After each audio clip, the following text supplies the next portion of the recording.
গতকালকে একটা ভিডিওতে দেখলাম একটা ভাইয়া বিদেশিদেরকে বলতেছে আমি এশিয়ার একটা দেশ থেকে এসেছি, কেউই চিনতেছে না।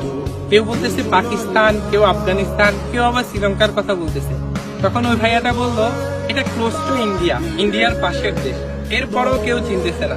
এরপরে বললো ডক্টর মোহাম্মদ ইউনূসকে চিনেন, তাও কেউ চিনতেছে না। এরপর ভাইয়া বললো হামজা চৌধুরীকে চিনেন, ফুটবলার, তাও দেখতেছি কেউ চিনতেছে না। তখন ভাইয়াটা বললো সাকিব আল হাসানকে চিনেন, ক্রিকেটার।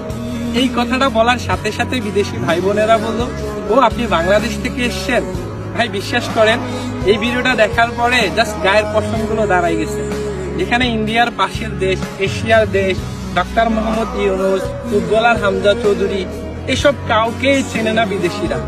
যখনই সাকিব আল হাসানের নাম বলছে তখনই সাথে সাথে সবাই বলতেছে বাংলাদেশ। মানে সাকিব আল হাসান বাংলাদেশকে কোন জায়গায় নিয়ে গেছে আপনারা কল্পনাও করতে পারবেন না। আসলে বাংলাদেশের মানুষ গুণীর কদর করতে জানে না তো, কিন্তু বিদেশিরা ঠিকই গুণীর কদর করে।